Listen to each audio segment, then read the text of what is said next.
ക്രൂശിക്കപ്പെട്ട ക്രിസ്തുവിനെ പ്രസംഗിക്കുന്നു. ദൈവത്തിന് സ്തോത്രം. ദൈവ തിരുനാമത്തിന് മഹത്വം ഉണ്ടാകട്ടെ. ഉൽപ്പത്തി പുസ്തകം 39 അധ്യായം 21 വാക്യം നമുക്ക് വായിച്ചു കേൾക്കാം. എന്നാൽ യഹോവ യോസേഫിനോട് കൂടെ ഇരുന്ന് കാരാഗൃഹ പ്രമാണിക്ക് അവനോട് ദയ തോന്നത്തക്കവണ്ണം അവന് കൃപ നൽകി. ദൈവത്തിന് സ്തോത്രം. യൗസേപ്പിൻ്റെ ജീവിതം 4 വാക്കുകളിൽ സംഗ്രഹിക്കാം. 4 വാക്കുകൾ: pit, prison, palace, paradise. Pit പൊട്ടക്കിണർ, കുഴി. Prison കാരാഗൃഹം, jail. പാലസ് കൊട്ടാരം, അന്തഃപുരം. ആൻഡ് പാരഡൈസ് സ്വർഗം. ദൈവത്തിന് സ്തോത്രം. From pit to prison, and from prison to palace, and from palace to paradise. ദൈവത്തിന് സ്തോത്രം. എങ്ങനെയാണ് ഈ വളർച്ച? ഈ വളർച്ച എങ്ങനെ കിട്ടി? ഈ ഉയർച്ച എങ്ങനെ കിട്ടി? യാതൊരു കാരണവശാലും അശുദ്ധി പറ്റുകയില്ല എന്ന് യൗസേപ്പ് തീരുമാനിച്ചു. ഒരു കാരണവശാലും തെറ്റുപറ്റുകയില്ല എന്ന് യൗസേപ്പ് തീരുമാനിച്ചു. വലിയ തീരുമാനമായിരുന്നു. എന്നാലോ സാഹചര്യം അനുകൂലമല്ലായിരുന്നു.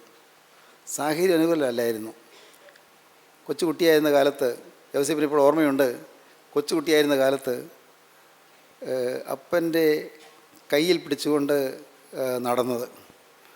ബേത്ലഹേം എഫ്രാത്തയിൽ നിന്ന് സ്വന്തം അമ്മയുടെ ഡെഡ് ബോഡി അടക്കം ചെയ്തിട്ട് അപ്പൻ ചോരക്കുഞ്ഞിനെ കയ്യിലേന്തി, ബെന്യാമീനെ കയ്യിലേന്തി, യൗസേപ്പിൻ്റെ കയ്യിൽ മറ്റേ കൈ കൊണ്ട് പിടിച്ച് അപ്പൻ വിതുമ്പി കരഞ്ഞുകൊണ്ട് നടക്കുന്ന നടപ്പ് യൗസേപ്പിന് ഓർമ്മയുണ്ട്. കാരാഗൃഹത്തിൽ കിടക്കുമ്പോൾ ഓർമ്മയുണ്ട്. ജയിലിൽ കിടക്കുമ്പോൾ ഇതൊക്കെ ഓർക്കും.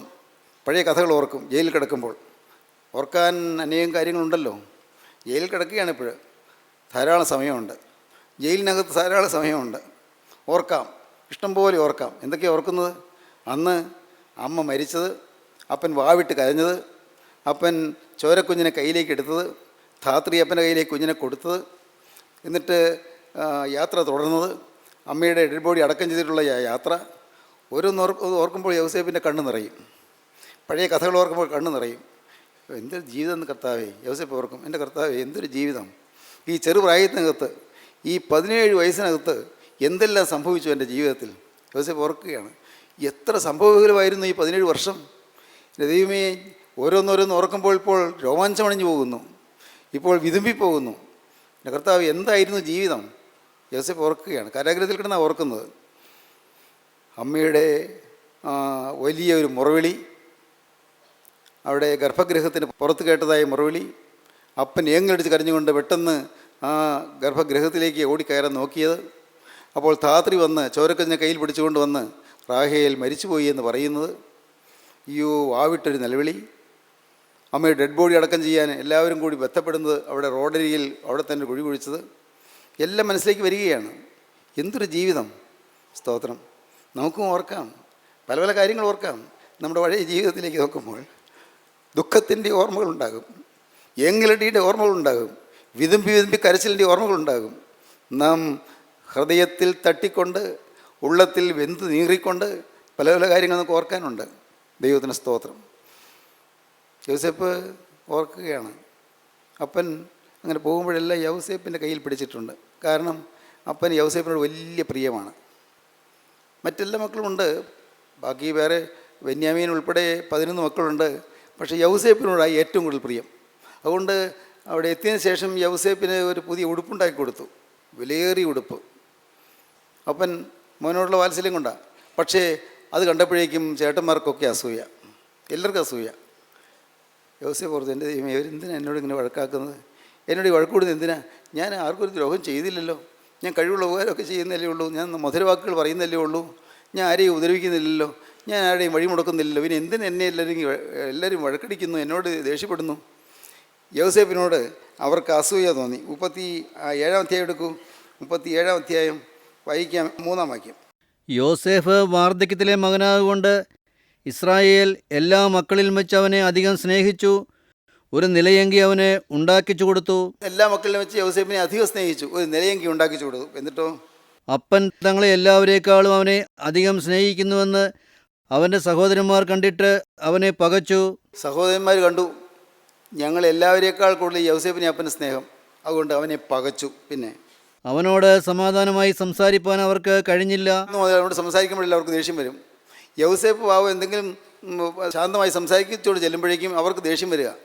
അവനോട് സമാധാനമായി സംസാരിപ്പാൻ അവർക്ക് കഴിഞ്ഞില്ല. അടുത്ത വാക്യം. യോസേഫ് ഒരു സ്വപ്നം കണ്ടു. അത് തൻ്റെ സഹോദരന്മാരോട് അറിയിച്ചതുകൊണ്ട് അവർ അവനെ പിന്നെയും അധികം പകച്ചു.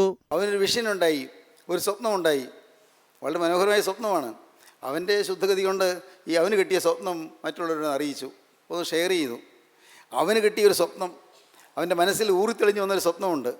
മനസ്സിലിങ്ങനെ പതിഞ്ഞു പൊന്തിയൊരു സ്വപ്നമുണ്ട്. എപ്പോഴും ഓർമ്മയിൽ ഇങ്ങനെ തെളിഞ്ഞു നിൽക്കുന്നൊരു സ്വപ്നമുണ്ട്. ആ സ്വപ്നം അവൻ്റെ മനസ്സിലിരുന്നാൽ മതിയായിരുന്നു. പക്ഷേ അവനത് മറ്റുള്ളവരെ അറിയിച്ചു.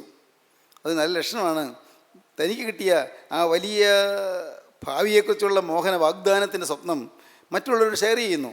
അത് നല്ല ലക്ഷണമാണ്. പക്ഷേ അത് സൂക്ഷിച്ചു വേണമായിരുന്നു. കാരണം അവർ അസൂയാലുക്കളാണ്, അവർ സ്നേഹിതരല്ല, അവർ കാര്യം സഹോദരന്മാരാണ്. പക്ഷേ അവർ പകയ്ക്കുന്നവരാണ്. അവരോട് ഈ സ്വപ്നം പറഞ്ഞു. അവരധികം പിന്നെയും പകച്ചു. പിന്നെ അവൻ്റെ സഹോദരന്മാർ അവനോട്, നീ ഞങ്ങളുടെ രാജാവാകുമോ, നീ ഞങ്ങളെ വാഴുമോ എന്ന് പറഞ്ഞു. അവൻ്റെ സ്വപ്നങ്ങൾ നിമിത്തവും അവൻ്റെ വാക്ക് നിമിത്തവും അവനെ പിന്നെയും അധികം ദ്വേഷിച്ചു. അവൻ്റെ സ്വപ്നങ്ങൾ നിമിത്തവും അവൻ്റെ വാക്ക് നിമിത്തവും അവനെ പിന്നെയും അധികം ദ്വേഷിച്ചു, പകച്ചു. അവനോട് അസൂയ തോന്നി. സമാധാനമായി സംസാരിക്കാൻ അവർക്ക് കഴിഞ്ഞില്ല. അവർ പിന്നെയും അധികം ദ്വേഷിച്ചു. അടുത്ത വാക്യം. അവൻ്റെ സഹോദരന്മാർക്ക് അവനോട് അസൂയ തോന്നി. സഹോദരന്മാർക്ക് ഈ യൗസേപ്പിനോട് അസൂയ തോന്നി. ആ ചെറുപ്രായം മുതലേ എതിർപ്പിൻ്റെ മധ്യത്തിലായി അവൻ വളരുന്നത്.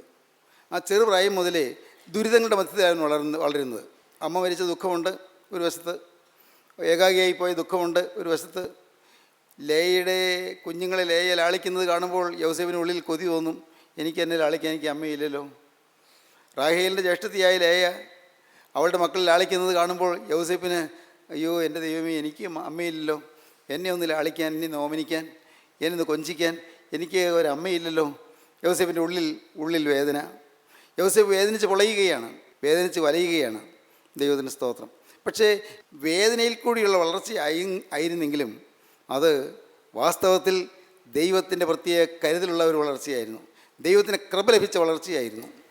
സഹോദരങ്ങളെ, നാം വളരട്ടെ തളരട്ടെ, വളർന്നാലും ശരി തളർന്നാലും ശരി, നാം ജീവനുള്ള ദൈവത്തിൻ്റെ പ്രസാദമുള്ളവരായി തീരണം.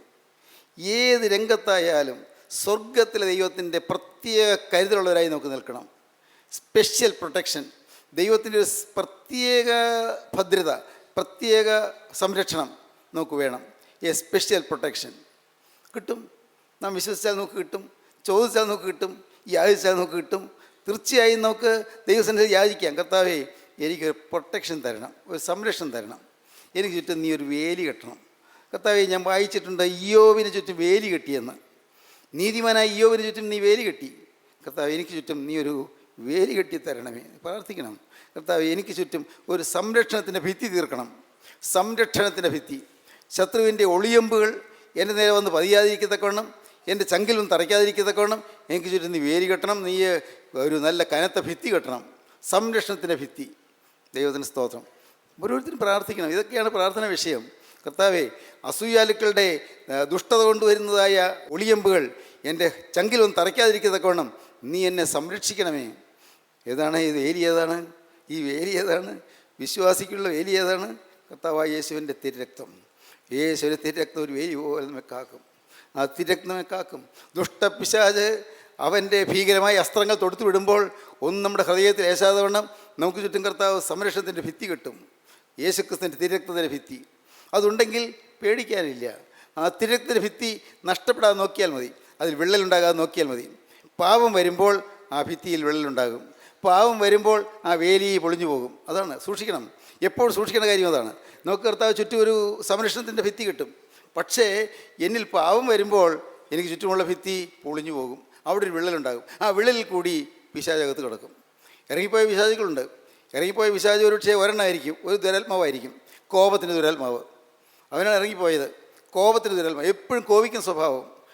ഒരു കാര്യം വേണ്ട, ഭാര്യയോട് കോപിക്കും, മക്കളോട് കോപിക്കും, മാതാപിതാക്കളോട് കോപിക്കും, കൂട്ടുകാരോട് കോപിക്കും, അല്ല പണിസ്ഥലത്ത് കോപിക്കും, ജോലി സ്ഥലത്ത് കോപിക്കും, ഒരുമിച്ചിരുന്ന് ജോലി ചെയ്യുന്ന ഓഫീസിൽ മറ്റേ ആളോട് കോപിക്കും. ഈ കോപം തന്നെ, എപ്പോഴും കോപം. വീട്ടിലാണോ ഭയങ്കര കോപം. ഈ കോപത്തിൻ്റെ ഒരു പിശാച് അത് ഇറങ്ങിപ്പോയിരുന്നു. വചനം കേട്ടു, തീരുമാനമെടുത്തു, പിശാച് ഇറങ്ങിപ്പോയി. പിശാച് ഇറങ്ങിപ്പോയ ആ ഭിത്തി കെട്ടി തന്നു. എന്നാൽ അവിടെ പിന്നെയും ഒരു പാവം വന്നപ്പോൾ, ഏതെങ്കിലും ഒരു പാവം, അല്പ അലസത, അല്പ അശ്രദ്ധ, അല്പം ഉഴപ്പ്, അല്പം പ്രാർത്ഥനക്കുറവ്, അല്പം കൂട്ടായ്മയിൽ വരുന്ന വചനത്തോടുള്ള തീക്ഷ്ണതക്കുറവ്, ഇതെല്ലാം ഏതെങ്കിലും ഒരു പാവം വരുമ്പോഴേക്കും ഇതാ ഭിത്തിക്ക് വെള്ളിൽ വന്നു. ദൈവമക്കളോട് ആരോടെങ്കിലും ഇഷ്ടക്കുറവ്, വേലയിലൊരു അലസത, ദൈവമക്കളോട് ഒരു നീരസം, അല്ലേ ഉണ്ടല്ലോ, കർത്താവിൻ്റെ വചനം പറയുന്നതിൽ അവിശ്വാസം, ഇതെല്ലാം വരുമ്പോൾ ഈ ഭിത്തിയിൽ ഒരു വിള്ളലുണ്ടാകും. ആ വിള്ളലിൽ കൂടി കോപത്തിൻ്റെ ദുരാത്മാവ് മാത്രമല്ല വരുന്നത്, ഇപ്പോൾ അവൻ വേറെ 7 എണ്ണത്തെ കൂടെ കൂട്ടിക്കൊണ്ടുവരും. വേറെ 7 ഇതാ: ഒന്ന് മദ്യപാനത്തിന് ദുരാത്മാവ്, വേറൊന്ന് കഞ്ചാവിന് ദുരാത്മാവ്, വേറൊന്ന് മയക്കുമരുന്ന് കുത്തിവയ്ക്കുന്നതിന് ദുരാത്മാവ്, വേറൊന്ന് വഴക്കിന് ദുരാത്മാവ്, വേറൊന്ന് വ്യഭിചാരത്തിൻ്റെ ദുരാത്മാവ്, വേറൊന്ന് അസൂയയുടെ ദുരാത്മാവ്. പല ദുരാത്മാക്കൾ 7 എണ്ണത്തെ കൂടി കൂട്ടിക്കൊണ്ടുവരും. പിന്നെ പിള്ളൽ വന്നു പോയാൽ വേറെ 7 എണ്ണം കൂടി അകത്ത് വരും. അവിടെ അവർ ഇരിപ്പുറപ്പിക്കും. കൂടുതൽ പ്രയാസമാണ്. പിന്നെ ഈത്തുങ്ങൾ ഇറക്കി വിടാൻ വലിയ ബുദ്ധിമുട്ട്. ഈ 7 എണ്ണത്തെയും കൂടി ഇറക്കി വിടാൻ ബുദ്ധിമുട്ട്.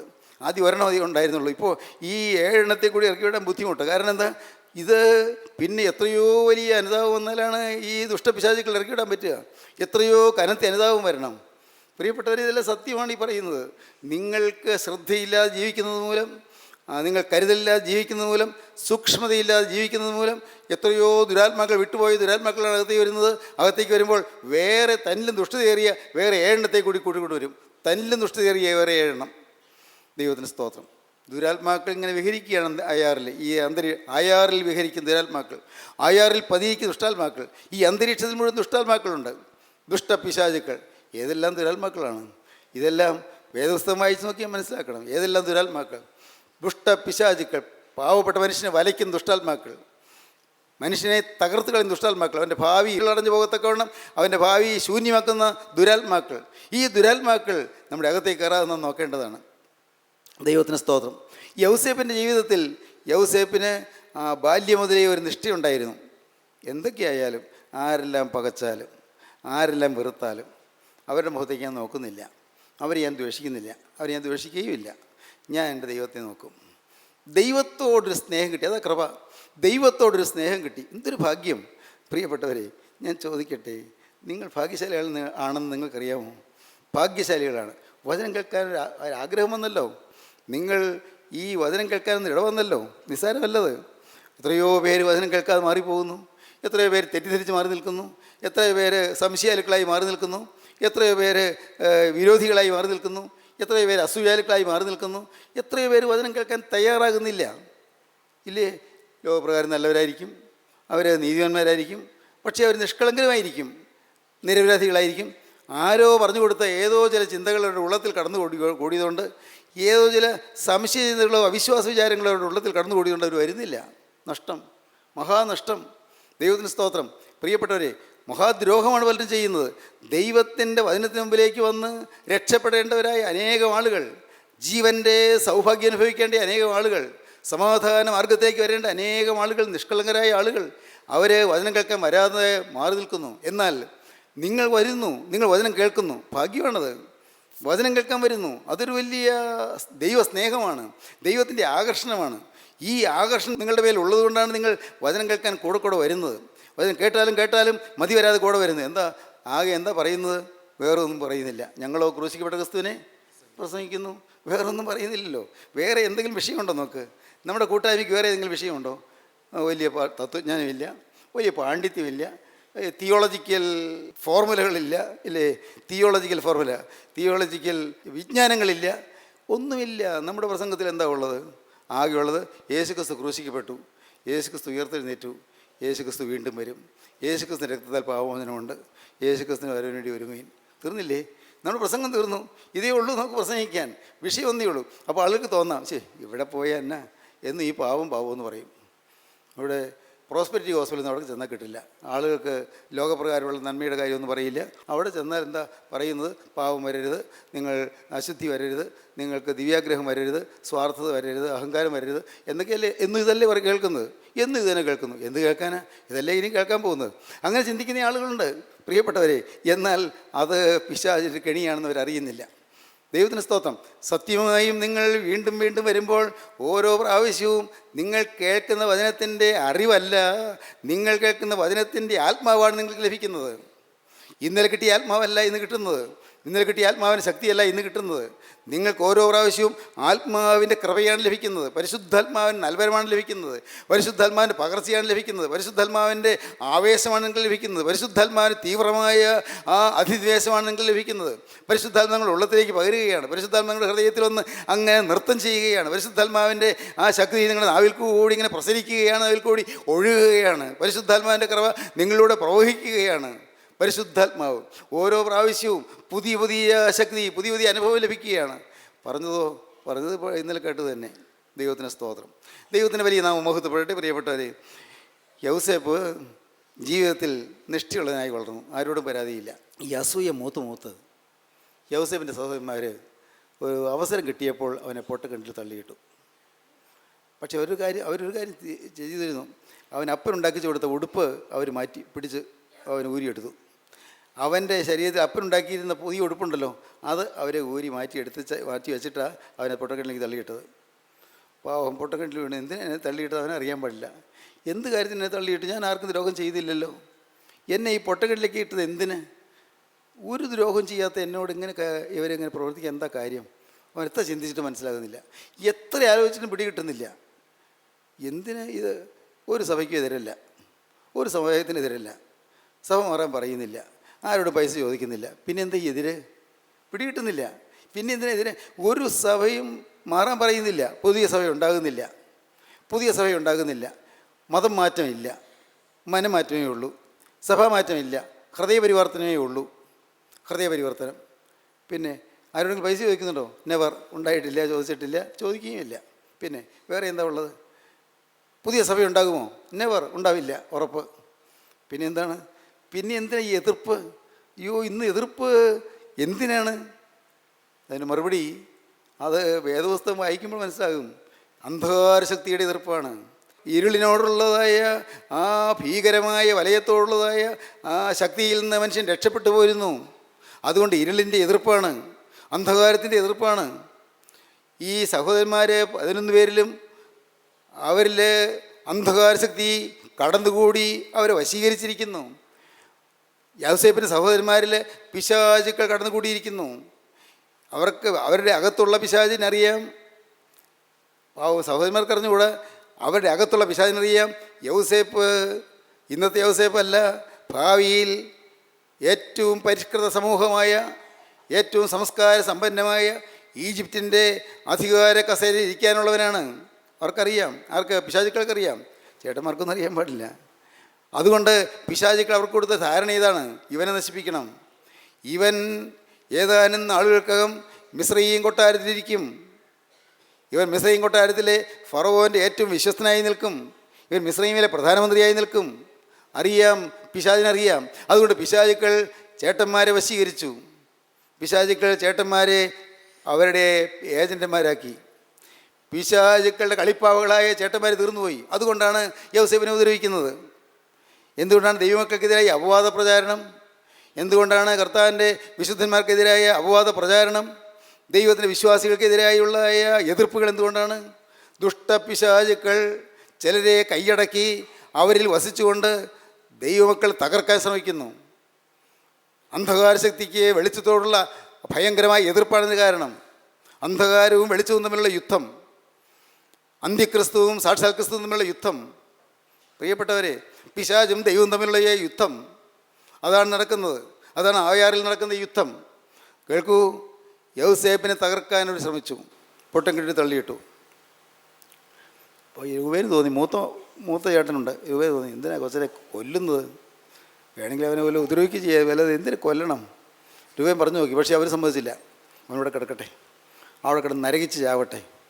നോക്കണേ, എന്തൊരു തോന്നൽ പ്രിയപ്പെട്ടവരെ.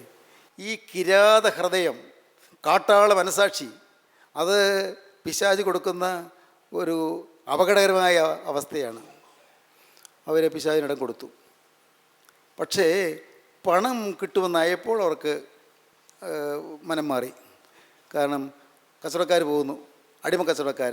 അന്നൊക്കെ അടിമക്കച്ചവടമുണ്ട്. ആളുകളെ അടിമകളാക്കി, നമ്മൾ കന്നുകാലികളെ വയലിൽ പോയി വാങ്ങുകയും വിൽക്കുകയും ചെയ്യുമെന്ന് പറയുന്നില്ലേ, എന്നതുപോലെ അടിമകൾ, മനുഷ്യരെ അടിമകളാക്കി കൊണ്ടുപോകുന്ന കാലം. ഒരു കൂട്ടം അടിമക്കച്ചവടക്കാർ പോകുന്നു, ഇസ്മായേലി കച്ചവടക്കാർ. അവർ പോവുകയാണ്.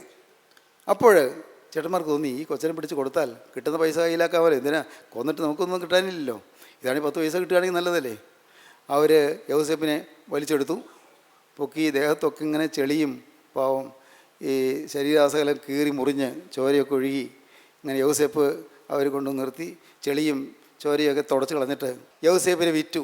പാവം യൗസേപ്പ് ഏങ്ങലടിച്ച് കരഞ്ഞു, എന്നെ വിടല്ലേ, അയ്യോ എന്നെ വിടല്ലേ, എന്നെ വിട്ടുകൊടുക്കല്ലേ, ഞാൻ നിങ്ങൾ പറയും എന്തും അനുസരിച്ചോളാം, എന്നെ കൊല്ലല്ലേ, എന്നെ വിടല്ലേ, ഞാൻ ഇനി നിങ്ങളെ കാണില്ലല്ലോ പറഞ്ഞു നോക്കി.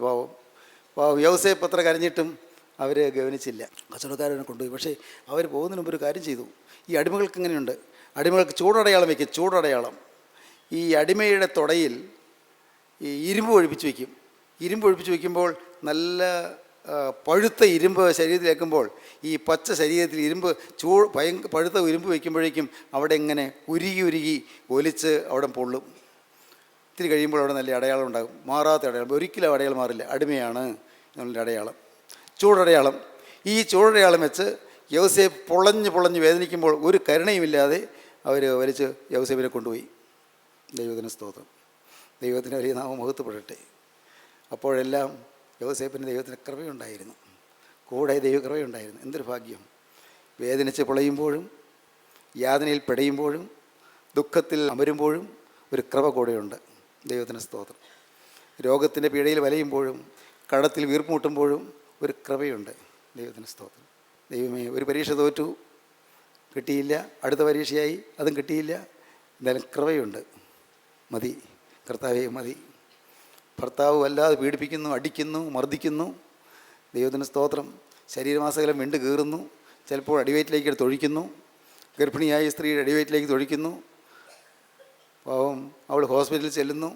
ഡോക്ടർ ചോദിച്ചു എന്ത് പറ്റി? ഞാനൊന്ന് പിടച്ച് വീണതാണ്. ഡോക്ടറോട് പറയാൻ പറ്റുമോ എൻ്റെ ഭർത്താവ് എൻ്റെ അടിവയറ്റിലേക്ക് തൊഴിച്ചതെന്ന് പറയാൻ പറ്റുമോ? പാവം ഭാഗ്യവശാൽ കുഞ്ഞിനൊന്നും പറ്റിയില്ല. അടിയും തൊഴിയുമേറ്റ് പിടയുന്നു. അപ്പോൾ ഒരു കൃപയുണ്ട്. ദൈവത്തിന് സ്തോത്രം. വളരെ സ്നേഹമുണ്ടായിരുന്ന ഒരു ശത്രുക്കളായിത്തീരുന്നു, പ്രശ്നങ്ങളുണ്ടാകുന്നു, ഉണ്ടായിരുന്ന ജോലി നഷ്ടപ്പെടുന്നു, വരുമാനമില്ല, ഇന്ന് കടമാണ്. പക്ഷേ ഒരു കൃപയുണ്ട്. സ്തോത്രം. ഒരു കൃപ പോരെ ദൈവജനമേ, പോരെ, മതി കർത്താവേ, കൃപ മതി. എന്തെല്ലാം വന്നാലും നിൻ്റെ കൃപ മതി, എന്തെല്ലാം സംഭവിച്ചാലും നിൻ്റെ കൃപ മതി, നിൻ്റെ സാന്നിധ്യം മതി കർത്താവേ. നിൻ്റെ കൃപയുടെ കരവിനെ തൊട്ടാൽ മതി, കൃപയുടെ കരവിനെ തലോടിയാൽ മതി. വേറെ ഒന്നും വേണ്ട കർത്താവേ, വേറെ ഒന്നും വേണ്ട യേശുവേ. ഈ ലോകത്ത് എന്തെല്ലാം സംഭവിച്ചാലും എൻ്റെ കർത്താവേ, ഈ ലോകത്ത് ഏതെല്ലാം ആപത്തുകൾ വന്നാലും, ഈ ലോകത്ത് രോഗങ്ങൾ വന്നാലും, ഈ ലോകത്ത് പൈസയ്ക്ക് ഞെരുക്കം വന്നാലും, ഈ ലോകത്ത് പട്ടിണിയാണെങ്കിലും കർത്താവേ, ഈ ലോകത്ത് ഒരിക്കലും തീരാത്ത ദുഃഖങ്ങളും തോരാത്ത കണ്ണീരുമാണെങ്കിലും കർത്താവേ, കൃപ മതി കർത്താവേ, കൃപ. നിൻ്റെ കൃപ എന്നോട് കൂടി ഉണ്ടായിരിക്കണമേ. ആ തിരക്തത്തിൻ്റെ ആ അടയാളം എന്നത് മാഞ്ഞു പോകല്ലേ. നീ എനിക്ക് തന്ന തിരക്തത്തിൻ്റെ അടയാളം എനിക്ക് മാഞ്ഞു പോകല്ലേ. മതി കർത്താവേ, അത് എനിക്ക് മതി. നിങ്ങൾ സമർപ്പിക്കുമോ? കർത്താവിൻ്റെ കരങ്ങളിലേക്ക് കൊടുക്കുമോ? കൃപയ്ക്ക് വേണ്ടി ദാഹിക്കുമോ? കൃപയുടെ ഉടയവനോട് നിങ്ങൾ അപേക്ഷിക്കുമോ? കർത്താവേ, നിൻ്റെ കൃപ എന്നോട് ഉണ്ടായിരിക്കണമേ. യൗസേപ്പിനോടുകൂടെ നിന്ന കൃപ എന്നെ വലയം ചെയ്യണമേ. ആ കൃപയെ എന്നെ അനുഗ്രഹിക്കണമേ. ആ കൃപയെ എന്നെ ഉയർത്തണമേ. ആ കൃപയെ എന്നെ വളർത്തണമേ. നമുക്ക് പ്രാർത്ഥിക്കാം. കരുണയുള്ള കർത്താവേ, കൃപയുടെ വചനങ്ങൾക്കായി സ്തോത്രം, കൃപയുടെ ദൂതുകൾക്കായി സ്തോത്രം, കൃപയുടെ സന്ദേശങ്ങൾക്കായി സ്തോത്രം, കൃപയുടെ വാഗ്ദത്തങ്ങൾക്കായി സ്തോത്രം, കൃപയുടെ നാഥം ഞങ്ങളുടെ മധ്യത്തിലുള്ളതിനായി സ്തോത്രം. നാഥ, ഞങ്ങൾ തൃപ്പാദം മൊത്തട്ടെ, ആണിപ്പാടുള്ള പാദം ഞങ്ങൾ മൊത്തട്ടെ, ആ തിരക്തം ഞങ്ങൾ ചുംബിക്കട്ടെ. കർത്താവേ, നിൻ്റെ മുറിവുകളെ ഞങ്ങൾ തഴുകട്ടെ. കർത്താവേ, ഞങ്ങൾ നിൻ്റെ പിന്നാലെ വരട്ടെ. ഞങ്ങളെയും കൈക്കൊള്ളണമേ, എല്ലാവരെയും അനുഗ്രഹിക്കണമേ. അത് രണ്ടാമത്തെ വരവിന് വേണ്ടി എല്ലാവരെയും ഒരുക്കണമേ. യേശുക്രിസ്തുവിൻ്റെ ജയകരമായ നാമത്തിൽ തന്നെ. ആമീൻ. ഹല്ലേലൂയ.